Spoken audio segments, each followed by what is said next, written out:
Hello everyone, welcome back to online study. आज हम इस वीडियो में बात करेंगे भारत के संबंध में महत्वपूर्ण जानकारी। और इस वीडियो से ही आपको हमेशा पेपर में 1 से 2 प्रश्न देखने को मिलते रहते हैं। तो कहीं ना कहीं ये वीडियो आपके लिए बहुत ज़्यादा इंपॉर्टेंट हो जाता है। तो बारीकी से समझ लीजिए कि इस टाइप के क्वेश्चंस को कैसे करते हैं और ये क्यों होता है।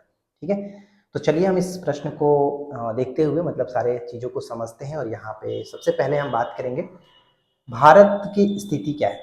ठीक है, देखिए आज की इस वीडियो में बहुत ही छोटा सा मैं क्लास ये रख रहा हूँ क्योंकि ये बस एक कॉन्सेप्ट क्लास है। आपको थोड़ा सा जानकारी के लिए ही है, इसमें ज़्यादा कुछ नहीं है, बस थोड़ा सा जानकारी रखिए कि अगर हम यहाँ पे देखें कि भारत की स्थिति के संदर्भ में, तो कि ग्लोब या फिर विश्व में भारत की स्थिति क्या है।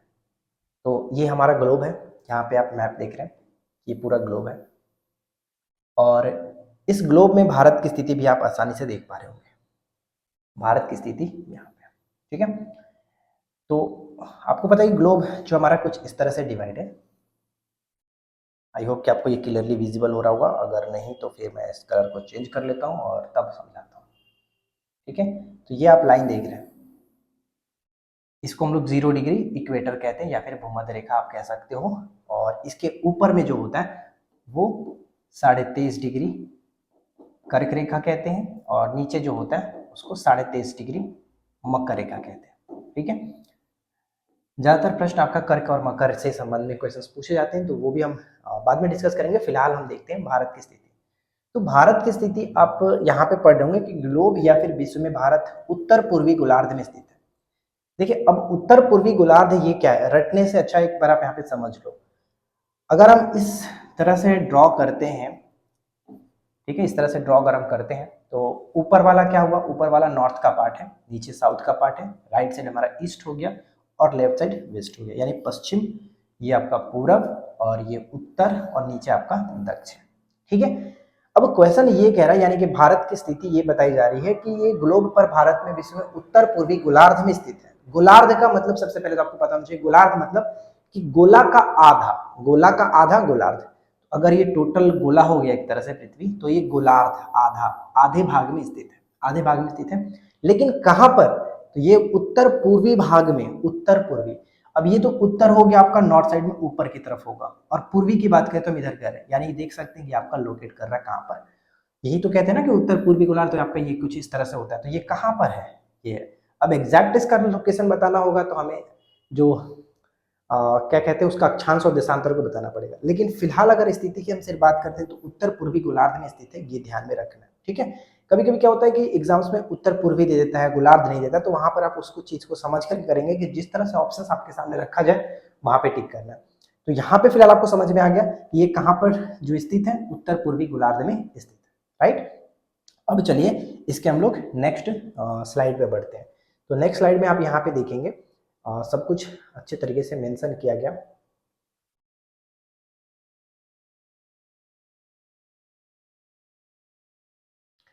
अब यहाँ पे देखिए नेक्स्ट स्लाइड में आपको क्या क्या दिख रहा होगा। आई होप कि ये जो चीज़ है आपको अच्छे से विजिबल हो रही होगी।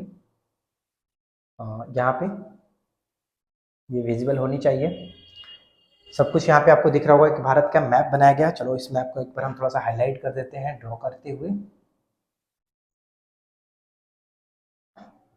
ये देखिए भारत का मैप है, हमारा प्यारा सा भारत, जो कि कुछ इस तरह से दिख रहा है आपको।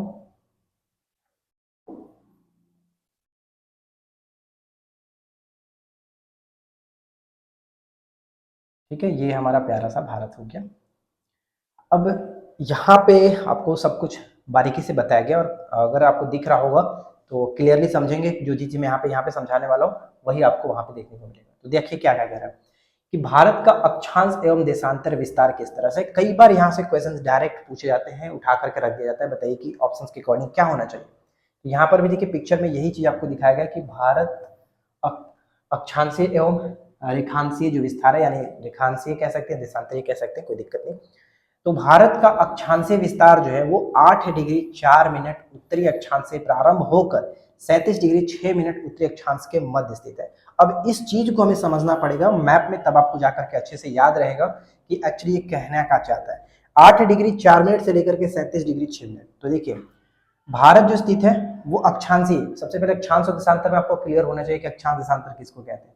अगर मैं इस ग्लोब को ड्रॉ करता हूँ तो ये जो हमारा हॉरिजॉन्टल लाइन होता है, हॉरिजॉन्टल लाइन इस तरह से, ये हमारा क्या होता है, अक्षांश होता है। ठीक है, ये हमारा अक्षांश होता है, ये अक्षांश। तो भारत का कह रहा है कि 8 डिग्री 4 मिनट उत्तरी अक्षांश से लेकर के, उत्तरी अक्षांश यानी ये जो लाइन खींचा गया होगा इस तरह से, ये जो आप लाइन देख रहे हैं कर्क रेखा जा रहा है ऊपर में, फिर ये जा रहा है, ये जा रहा है, यही तो अक्षांश है ना। तो 8 डिग्री यहाँ पे देखिए, 8 डिग्री 4 मिनट से लेकर के जो आप सट रहा है, यहाँ पे सट रहा है, ठीक है, सटता है, तो ये चीज लेकर 8 डिग्री 4 मिनट से लेकर के आप आगे की तरफ बढ़ेंगे तो ये पॉइंट देखेंगे तो 37 डिग्री क्या हुआ, 37 डिग्री 6 मिनट उत्तरी अक्षांश होता है। 37 डिग्री 6 मिनट का उत्तरी अक्षांश यहाँ पे इंदिरा कॉल जाकर के सटता है, ये पॉइंट्स, और नीचे आपका ये पॉइंट, यही कह रहा है उत्तरी अक्षांश। अब अगर हम इसके आगे की देखें, जैसे कि आपका, चलो रेड वाला ले लेते हैं, जबकि भारत का देशांतरीय विस्तार, देशांतरीय विस्तार मतलब ये जो लाइन आप देखते हो बीच वाला ये हो गया, इधर से आपका ये जो लाइन आता है इस तरह, इसको हम लोग देशांतर कहते हैं। ठीक है, देशांतर कहते हैं। तो भारत का देशांतरीय जो विस्तार है वो 68 डिग्री 7 मिनट पूर्वी देशांतर से लेकर के प्रारंभ होकर के 97 डिग्री 25 मिनट पूर्वी देशांतर जाता है। अब ये पूर्वी देशांतर और दक्षिण देशांतर क्या कह रहा है ये समझिए। पूर्वी देशांतर मतलब पूर्वी देशांतर पश्चिमी देशांतर होगा ना। तो आपने पीछे वाले मैप में देखा था जो हमारा वर्ल्ड था, वर्ल्ड मैप में अगर हम देख रहे थे तो भारत कुछ इस तरह से यहाँ पे लेकर रहा था। ठीक है, यहाँ पर था। तो ये क्या हो गया आपका, अगर हमारा ये जो लाइन है आप देख रहे हैं, ये लाइन ये क्या है, एक तरह से देशांतर है। तो ये हमारा इधर का पश्चिमी देशांतर, इधर का पूर्वी देशांतर, यही तो लाइन डिवाइड कर रहा है ना। एक तरफ उत्तर हो गया तो नीचे साउथ है, राइट साइड में जाएंगे तो ईस्ट आपका, राइट लेफ्ट साइड में वेस्ट। तो लेफ्ट साइड राइट साइड का जो ईस्ट है तो ये क्या हो गया, जितने भी देशांतर होंगे इधर के वो पूर्वी देशांतर में काउंट होंगे। तो यहाँ पर जो हमारा भारत आता है वो क्या है, ये जो पॉइंट्स है, स्टार्टिंग का जो पॉइंट यहाँ पे देख रहे हैं, गुहार माता यहाँ पे आता है या फिर गुमोर मोट लिखता है। तो ये जो पॉइंट्स है वो पॉइंट क्या है, वो पॉइंट आपका 68 डिग्री 7 मिनट से स्टार्ट होकर के, जैसे कि 0 डिग्री यहाँ से था तो 0 डिग्री, अब यहाँ पे समझिए, मैं आपको आगे बताऊंगा, पहले ये समझिए 0 डिग्री यहाँ पे था, आगे की तरफ बढ़ेंगे तो भारत की जो स्टार्टिंग होती है वो 68 डिग्री 7 मिनट से स्टार्ट होकर पूर्वी देशांतर से स्टार्ट होकर के लास्ट में जो ये पॉइंट आपका किबितु होता है, किबितु अरुणाचल प्रदेश में, वो जाता है 97 डिग्री 25 मिनट। आई होप कि यहाँ पे आपको क्लियरली समझ में आ रहा होगा। जैसे कि आप यहाँ पे देख रहे हैं 92 96, ये जो लाइन जा रहा है 97, ये 97 वाला पार्ट हो गया। ठीक है, यही आपका किबितु यहाँ पे देखने को मिल रहा होगा। जो सत्ता है लास्ट पॉइंट होता है वो किबितु होता है अरुणाचल प्रदेश में। तो आई होप कि ये दोनों पॉइंट्स आपको कवर हो गए होंगे कि 8 डिग्री 4 मिनट से 37 डिग्री 6 मिनट आपका अक्षांश होता है उत्तरी अक्षांश। और उत्तरी अक्षांश में क्यों कहते हैं, क्योंकि अक्षांश में ऊपर वाला ही पार्ट में है। ठीक है, अक्षांश के ऊपर पार्ट में है ना कि नीचे है। तो ऊपर में है तो उत्तरी हो गया और नीचे रहता है दक्षिणी होता है। तो फिलहाल हमारा भारत उत्तर में ही स्थित है, तो ये हो गया। और जबकि भारत का देशांतरी विस्तार 68 डिग्री 7 मिनट से लेकर के 97 डिग्री 25 मिनट ये आपका हो जाता है। तो यहाँ तक तो कोई दिक्कत नहीं, क्लियरली समझ में आ गया होगा सब कुछ। अब चलिए इसके बाद हम नेक्स्ट स्लाइड पे बढ़ते हैं। नेक्स्ट जो स्लाइड है इसमें भी आपको बहुत सारी जानकारी मिलेगी, ध्यान से समझिए और समझिए, कोशिश करिए।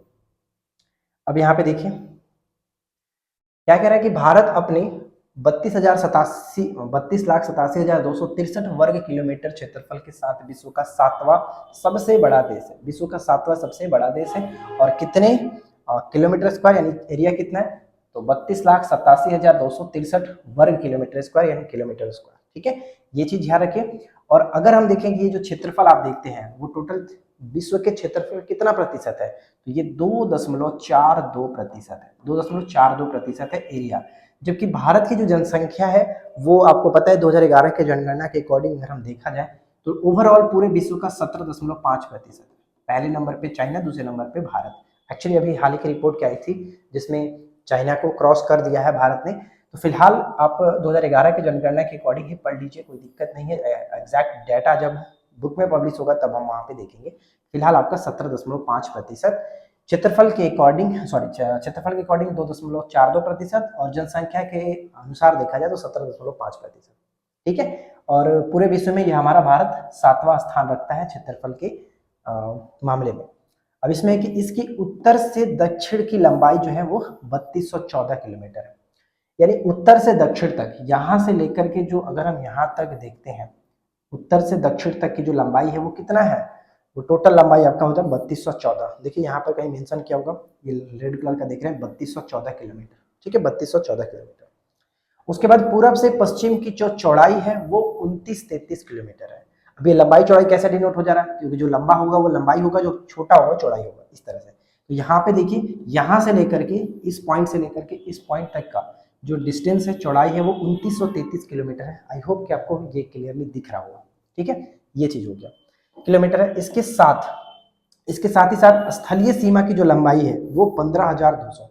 स्थलीय सीमा की जो लंबाई है, जितने भी स्थल है, ये आपका टोटल इस तरह से मिलाते हुए, ये अगर हम इस तरह से देखा जाए, स्थलीय सीमा की जो लंबाई है कुल, ये तो वो आपका टोटल मिलाकर कितना है, 15,200 किलोमीटर का लंबा है। और समुद्र तट की लंबाई, सिर्फ और सिर्फ समुद्र तट की लंबाई, जैसे समुद्र तट यहाँ से ये जो होगा, ये सिर्फ और सिर्फ ये वाला पार्ट समुद्र तट, जितने भी सटे हुए पार्ट है समुद्र तट, ये वाला पार्ट, ये टोटल मिला करके समुद्र तट की जो लंबाई है, आप यहाँ पे देख सकते हैं 75-17 किलोमीटर। 75-17 एग्जैक्ट की हम बात करें तो 75-16.6 होता है, 6 किलोमीटर। और इसी को लगभग में लिखा जा रहा है 75-17 किलोमीटर। ठीक है, और जबकि मुख्य जो तटीय भूमि है, मुख्य तटीय भूमि का मतलब सिर्फ और सिर्फ ये पार्ट, ये सब पार्ट, ये वाला पार्ट नहीं, ये वाला पार्ट नहीं, इसको अगर सिर्फ और सिर्फ ये पार्ट को अगर हम काउंट करें तो 6200 किलोमीटर ही होगा। तो अगर क्वेश्चंस में पूछा है कि भारत के कुल तटीय जो लंबाई है वो कितना है, तो वहां पे आपको बताना होगा 75-16.6 या फिर 75-17 कह सकते हैं। अगर सिर्फ और सिर्फ पूछा जाए कि मुख्य भूमि के तटीय रेखा की लंबाई कितनी है, तो 6200 कहिए। अगर पूछा जाए कि स्थलीय लंबाई बताइए कितना, स्थलीय सीमा की लंबाई, तो 15,200 आप यहाँ पे बताएंगे। तो यहाँ तक तो कोई दिक्कत नहीं, अच्छे तरीके से सब कुछ कवर हो गया होगा, क्लियरली समझ में आया होगा। अब इसमें मैं आपको देखिए एक बार फिर से एक बार गो थ्रू करा देता हूँ, ताकि आपको और अच्छे तरीके से ये विजिबल हो सके। चलो यहाँ पे देखिए, वो वाला पॉइंट्स आगे हम डिस्कस कर लेंगे। फिलहाल देखिए, इसमें क्या क्या चीज़ है। कर्क रेखा 8 राज्यों से होकर गुजरती है, भारत के 8 राज्यों से होकर गुजरती है।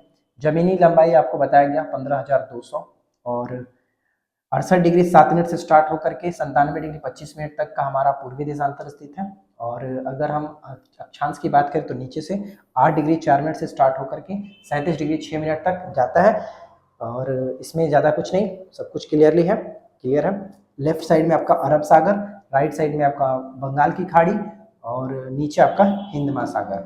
और कन्याकुमारी जो है वो तीन तरफ से महासागरों से घिरा हुआ है, कन्याकुमारी जो पॉइंट है वो। चलिए अब इसके बाद हम बढ़ते हैं इसके नेक्स्ट स्लाइड पे, और वहां पर भी कुछ कुछ पॉइंट्स है वो भी हम कवर कर लेते हैं। इसके बाद हम एक बार फिर से आपके पास सामने मैप रखेंगे, वहां पे समझिएगा। भारत का सबसे उत्तरी जो बिंदु है वो कौन सा है, इंदिरा कॉल है, इंदिरा कॉल। अब एक्चुअली देखिए, इंदिरा कॉल पहले तो जम्मू कश्मीर के अंतर्गत आता था, लेकिन अब ये लद्दाख के अंतर्गत आता है। ठीक है, तो ये चीज ध्यान रखें, क्योंकि क्वेश्चन पूछा जा सकता है घुमा करके, तो कंफ्यूज नहीं करना। पहले ये आता था जम्मू कश्मीर के अंतर्गत, लेकिन अब ये लद्दाख के अंतर्गत आता है। अब यहाँ पे देखिए, इंदिरा से आपको लग रहा होगा कि ये प्रधानमंत्री इंदिरा गांधी के नाम से रखा गया होगा, लेकिन नहीं।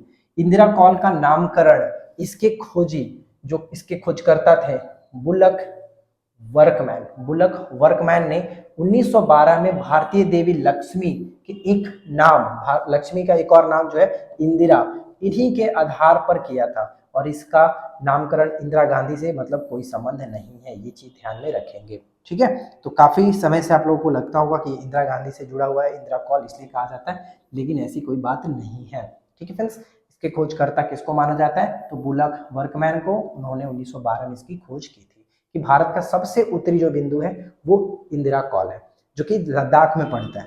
भारत का सबसे दक्षिणी बिंदु जो है वो कौन सा है, तो इंदिरा पॉइंट है। इंदिरा पॉइंट मुख्य भूमि का सबसे दक्षिणतम बिंदु कन्याकुमारी है। अब ये इंदिरा जो पॉइंट आप देख रहे हैं, ये मुख्य भूमि का नहीं है, इंदिरा पॉइंट मुख्य भूमि का नहीं है, ये अंडमान निकोबार में पड़ता है।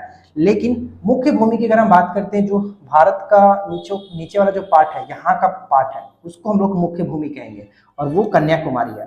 ठीक है, भारत का सबसे पूर्वी जो बिंदु है, पूर्वी बिंदु जो राइट साइड में हम देखते हैं, राइट साइड में किबितू अरुणाचल प्रदेश में पड़ता है। और भारत का सबसे पश्चिमी बिंदु गुहार मोती, कहीं कहीं गुहार मोट लिखता है, ये गुजरात में पड़ता है। ठीक है, यानी चारों तरफ की अगर हम देखें तो यहाँ पे आप इस मैप में देख करके समझिए फिर से। देखिए चारों तरफ अगर हम देखें तो क्या दिख रहा है आपको, उत्तरी बिंदु इंदिरा कॉल, दक्षिणी बिंदु यहाँ पे हम देख सकते हैं सबसे दक्षिणतम बिंदु इंदिरा पॉइंट अंडमान निकोबार द्वीप समूह में। और अगर मुख्य भूमि की बात करें तो यहाँ पे आपका कन्याकुमारी आ जाएगा। अगर हम पश्चिमी बात करें तो पश्चिमी गुहार मोती देख सकते हैं, और अगर हम पूरब में बात करें तो किबिथू ये आपका हो जाएगा अरुणाचल प्रदेश में। चारों पॉइंट्स कवर हो गया, क्लियर है। चलिए आगे देखते हैं। इसके बाद हमारा आपके सामने एक और मैं चीज रखता हूँ, इसको भी देखिए। इसमें क्या कह रहा है कि भारत का विस्तार, ध्यान से समझिएगा, कि भारत का विस्तार उत्तर में इंदिरा कॉल से लद्दाख में, यानी इंदिरा कॉल लद्दाख से प्रारंभ होकर के दक्षिण में कन्याकुमारी तमिलनाडु तक, जिसके मध्य कुल लंबाई 3214 है। उसके बाद जबकि पूरब से पश्चिम की ओर विस्तार किबितु यानी किबितु अरुणाचल प्रदेश से प्रारंभ होकर के गुहार मोता गुजरात तक, जिसके मध्य की कुल जो चौड़ाई है 29-33 किलोमीटर है। भारत का दक्षिणतम बिंदु 6 डिग्री 45 मिनट यानी 6 डिग्री 4 मिनट उत्तरी अक्षांश पर इंदिरा पॉइंट, ये देखिए सबसे ये आपका हो गया दक्षिणतम, जबकि हमने मुख्य भूमि की 8 डिग्री 4 मिनट देखा था ना, ये चीज ध्यान रखिएगा। तो उत्तरी अक्षांश पर इंदिरा पॉइंट, या फिर इसको हम एक और नाम से जानते हैं पार्सन पॉइंट या फिर पिगमिलियन पॉइंट के नाम से जाना जाता था। पहले इसको इसी नाम से जानते थे, लेकिन अब इंदिरा पॉइंट के नाम से ही जानते हैं। तो हो सकता है घुमा करके पूछ ले जाए कि इंदिरा पॉइंट को अन्य किस नाम से जाना जाता है, तो पिगमिलियन पॉइंट या फिर पार्सन पॉइंट के नाम से जानते हैं। कवर हो गया। चलिए लास्ट बार एक बार फिर से मैप आपके सामने रख रहे हैं ताकि एक बार आप रिवीजन कर सको सब कुछ एक साथ आप देखकर। अब देखिए यहाँ पे जो चीजें हैं क्लियरली सब कुछ दिख रहा होगा, और अगर आप इसको चाहो तो स्क्रीनशॉट लेना तो आप ले सकते हो ताकि दोनों चीज एक जगह आपको मिल जाएंगी, राइट। तो मुझे नहीं लगता कि अब आपको कोई डाउट होगा। इस टॉपिक से बहुत सारे क्वेश्चंस बनते हैं। और इसके बाद नेक्स्ट जो हम लोग पढ़ेंगे, यानी नेक्स्ट में लाऊंगा, तो भारत के जो पड़ोसी देश हैं अलग अलग किसके साथ कितनी सीमा साझा करती है, कौन सबसे लंबी सीमा साझा करता है, तो ये चीज हम देखेंगे नेक्स्ट इसके पार्ट में। तो आई होप कि ये वीडियो आपके लिए हेल्पफुल रही होगी। वीडियो पसंद आया हो तो लाइक एंड शेयर करिएगा। चैनल पे पहली बार है सब्सक्राइब करके नोटिफिकेशन बेल आइकन को ऑल पे सेट कर लीजिए। और कोई भी डाउट हो, कोई भी शिकायत हो, आप नीचे कमेंट कर सकते हैं। हमारे कमेंट हमेशा खुला रहता है और हम आपको रिप्लाई जरूर करेंगे। तो बस आज की इस वीडियो में इतना ही फ्रेंड्स, मिलते हैं नेक्स्ट क्लास में। Thanks for watching, keep watching, keep learning, have a good day.